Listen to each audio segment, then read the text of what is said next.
Hello everyone, this is Michael with Urgent Backyard Orchards. It is Easter weekend in Southern California, 2022. And today I'm going to do a quick walkthrough of my orchard. I established this orchard in May of 2020 and start off with about 5 trees and now have over 45 in the ground and over 25 in containers. So just want to do a quick walkthrough and give you quick highlights of the trees in the garden. Start off with the mangoes. Everybody loves mangoes. This is a Maha Chinook. Planted this in the ground 2 days ago. Going to have a couple in this area. These are raspberries. Right to left are the Anne, the Caroline, and the last one is the Fall Gold. This was a plant. I was sitting in a container when I bought the property. Not sure what it is. Hasn't done anything over 2 years. Looks like this, I'm going to put a mango here in this location. These are apple trees. My favorite 2 varieties are Granny Smith, which is on the left, and the Red Fuji, which is on the right. Got a flower on the Red Fuji. We'll see what it does. We're pushing the threshold on chill hours. These apple trees require about 700 chill hours over the winter to cool down and to spur flowering. We'll see if we have enough. We probably get about 500. So a little bit of an experiment. We'll see how that does. Blackberries right here. On the right is, what is that? Primark Freedom, and on the left is Triple Crown. This is a very interesting tree. If you have a small space, consider getting a multi-grafted tree. This is a 4-in-1. Left to right is a Satsuma Plum, then a Blenheim Apricot, then an Alberta Peach, and a Nectarine Fantasia. And so all of these are producing fruit and flowering and will be a great harvest this year. This is a Satsuma Plum. I just put this in the ground about 6 months ago. Saw it in a nursery, had fruit on it. It's good size, leaves look healthy. I said I want that one, and it has paid off well because in less than 6 months I've got a tree that's producing, that has lots of fruit on it. I've counted almost 70 pieces of fruit, so that's fantastic. Let's talk about the cherries. This is the multi-grafted cherry, Bing, Lampins, Rainier, and Van. This also is pushing the boundaries for chill hours, but I am getting flowers on the Van. So we'll see if this is successful in pushing the boundaries in a climate that doesn't really get that cold over the winter here in Inland Empire, Southern California. This is one of the first trees I put in. This is a workhorse. This is a Desert Delight Nectarine. It's early season. I bought it, had it being fruit on it, had about, I would say about 50 pieces of fruit. And every year since, it's been loaded. I pruned off about 1,000 or so last year, several hundreds this year. And this will be ready sometime in May. Great tasting fruit, early season. All right, that's about 13 trees in the ground. The next 8 we're going to cover are citrus, starting with the variegated lemon or the pink lemonade lemon. And this is a variation of the Eureka. It has a pinker flesh and a little bit of a sweeter taste. What's nice about the Eureka and its variants is that they're year-round. And unless it gets extremely hot or extremely cold, they'll stop producing flowers under those situations. But for the most part, it's all year round. All year round, I've got lemons there for my herbal teas and for my cooking needs. Here is a Valencia orange, not the best tasting fruit in my opinion, or citrus. The benefits of it is late season, so it's a fall fruit, or it's not a fall fruit, but late season. I would say April to June, and it has a high juice content. So if you like juicing, that's the fruit for you as far as citrus goes. Blood orange, good tree, produced for the first time this year, being in the ground a couple of years, and tastes like a little bit of hint of raspberry. This is a gold nugget. Hasn't done much over the past couple seasons. If it doesn't flower this season, I have a backup that's already has fruit on it in a pot that's going to replace it. But it's a gold nugget mandarin. It's a mid-season citrus. Here is one of my top 3 favorite fruit trees. This is an Oro Blanco. It is a yellow flesh, with white kind of yellow skin with kind of white flesh. It is a very sweet grapefruit. You don't have to put any sugar or honey on it. Decent production last year. It's flowered up, and I don't know if you can see that, but right there, and maybe this one is a little bit better in the light, right there, there is fruit coming. I counted about 20 pieces of little baby fruit that's coming here. I love it so much. It's one of the rare trees that I've actually planted another variety exactly like it. And so this is my backup, my redundancy. And even though I put this in the ground 4 months ago, it is loaded for a fruit tree this size. It has a lot of fruit on it. Probably won't let all of it hang. It'll be too heavy for this size, but I've got a great backup for future seasons.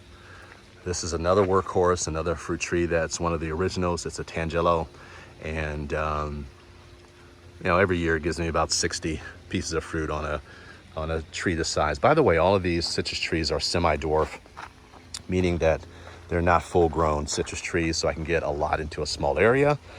And then the last one is a Cara navel orange. All right, those are the citrus. Let's cover off on what's around the patio and the fire pit. Got some loquats, Jabo de Caba. In the middle, there's the gold nugget I was telling you about, mandarin with fruit on it. And then over to the right, the maroon areas are blackberries and raspberries. Blackberries closest to us, raspberries further away in the tall maroon containers with mangoes in pots around them. See if we can get a close-up of the blackberries. Great production on them. So if you can see that, which I believe you can, great production on the blackberries. The raspberries will start producing soon. If I pan across the way, the mangoes, I've got a couple in the blue containers on the far side. I've got some blueberries on containers next to the succulents, and I've got more blueberries that are around the perimeter in brown containers on the patio. And so the mangoes, that's a project we'll talk about at a later point, but I've got really a lot of the highly desired varieties. That's an ice cream mango there, there's a lancetilla, there's a lemon zest, there's a orange sherbet, I've got a Neelam, I've got cotton candy, and Maha Chinook, and I think I'm missing one or two more. So let's pan back. All right, let's talk about the bananas. Bananas are doing great. Bought these a while back, and they were only about 3 feet to 6 feet high. Now they are ready to produce. On the left is an ice cream banana, a blue Java, and on the right is a manzano, Spanish for apple. And it's supposed to have sort of apple hints of flavor in it. And what's exciting about this is that this banana tree is flowering. You can see the bananas coming in behind it, and we're starting a rack of bananas. So we're gonna have homegrown, fresh, hasn't been, it's all organic, all natural. I don't do any pesticides here. I don't do any synthetic fertilizers. Everything is organic and natural.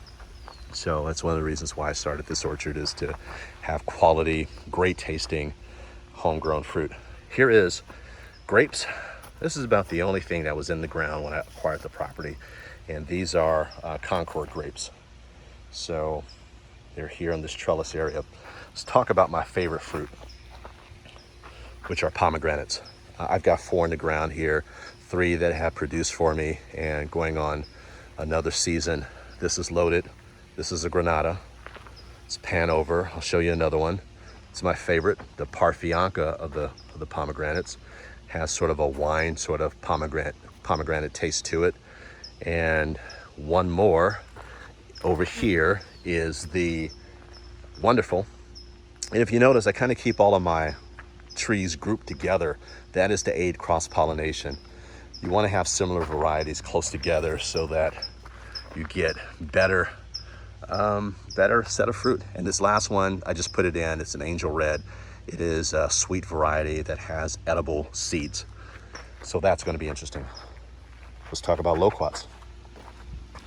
They told me this when I bought this online. One of the few fruit trees I bought online. They said it's a gold nugget. I think it is a big gem just on the size of it. It's almost done. What's nice about Loquats is they're early season. And so besides citrus, there's not a lot of other fruit trees that are producing in early spring, late winter. This is one of them. And here's another variety. These are ready to be picked. Some of them are past its prime, but we'll probably get these off today. These are, this is a champagne loquat variety. Grapes over here, 5 on a hill. This is a little bit of an experiment. I've read about different varieties that sounded interesting. So I've got a black Manuka. I've got a interlaken, 2 interlakens and 2 red Suffolk. So a green, kind of a purple black grape and a red. And we'll see how they do. If I like it, we'll keep it.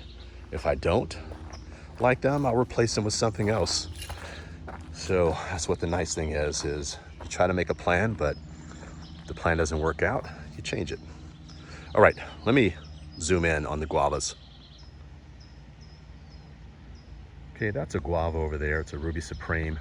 Bought it with fruit on it. It's kind of a theme of mine, you know, and trying to get to an orchard urgently. I do have a balance of buying fruit trees, or a habit of buying fruit trees with fruit on them. So I know that they produce and I can get results quickly. I like to see results on the way.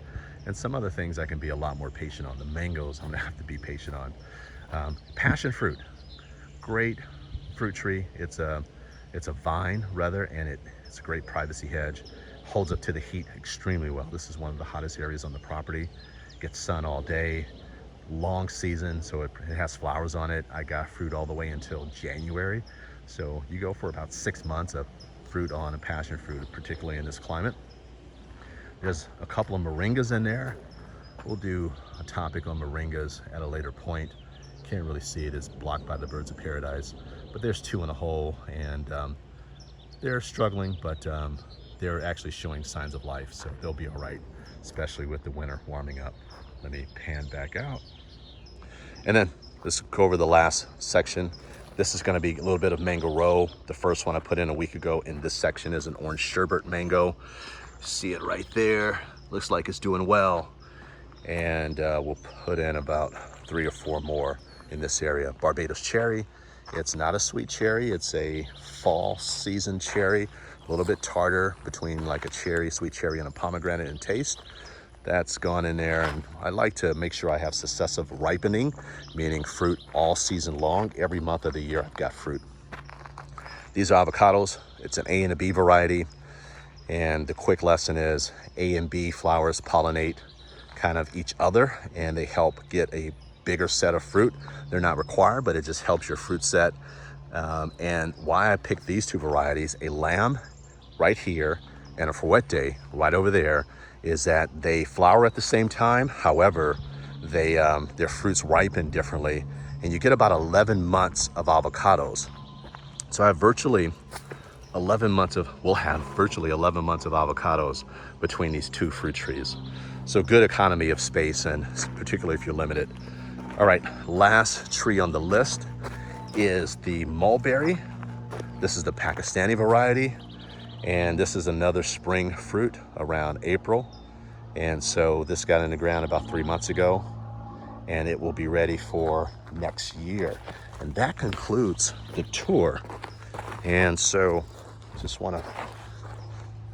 I'm on a hillside. I put all my trees on a hillside, and I've done that because I don't want to use up the areas that I have for, you know, the pool area and different areas that I have, this kind of multi-use field right here. And so I've planted everything on the hillside, a little harder to get to, but it's out of the way. It doesn't take up any of the usable area. And I've used some of the landscape. It's otherwise just gonna have, you know, ornamental trees and not do much in terms of entertainment. And so that's the tour. Michael with Urgent Backyard Orchard. Thanks for kind of participating and listening in and watching on this walkthrough. Have a great one.